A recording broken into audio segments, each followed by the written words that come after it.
तर शिवसेना शिंदे गटात पदाधिकारी निवडीवरून अंतर्गत नाराजी असल्याची चर्चा आहे। नुकत्याच जाहीर झालेल्या मुंबईमधील विभाग प्रमुखांच्या निवडीवरून शिवसेनेमध्ये नाराजी नाट्य सुरू झालंय।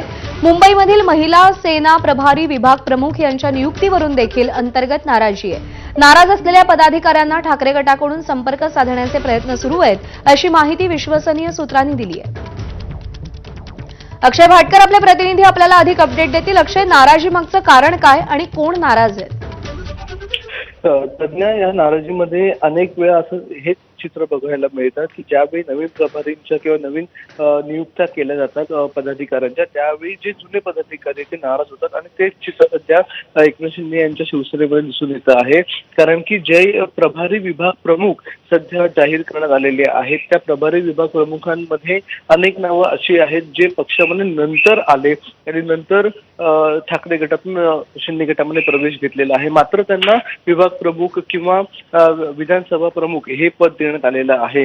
ते जरी प्रभारी असलं तरी देखील ते येणाऱ्या महानगरपालिकांच्या पुरतं मर्यादित आहे। त्याच्यामुळे खूप मोठं महत्व त्या पदांना आहे आणि म्हणूनच अनेक लोक जी जुनी शिवसेनेमध्ये आधीपासून एकनाथ शिंदे यांच्या बंडापासून त्यांच्या बरोबर सोबत होती, ती लोक नाराज झाल्याचं दिसून येत आहे। त्याचबरोबर अनेक ठिकाणी असं देखील झालेलं आहे की ज्या महिला प्रभारी विभाग प्रमुख आहेत त्या देखील काही ठिकाणी नाराज झालेले आहेत। त्यामुळे नवीन प्रभारी विधानसभा प्रमुख आणि विभाग प्रमुखांच्या ज्या नियुक्त्या झाल्या त्याच्यानंतर ही नाराजी समोर येते आहे आणि त्याच्यामुळे जी नाराजी त्यामुळे आता ही नाराजी दूर करण्यासाठी कसे प्रयत्न केले जातात हे पाहावं लागेल। अक्षय, धन्यवाद दिलेल्या माहितीसाठी। आणि यानंतर आणखी एक महत्त्वाची अपडेट, भाजपचे प्रदेशाध्यक्ष रवींद्र चव्हाण यांचं एक्स अकाउंट सस्पेंड करण्यात आलंय। एक्सच्या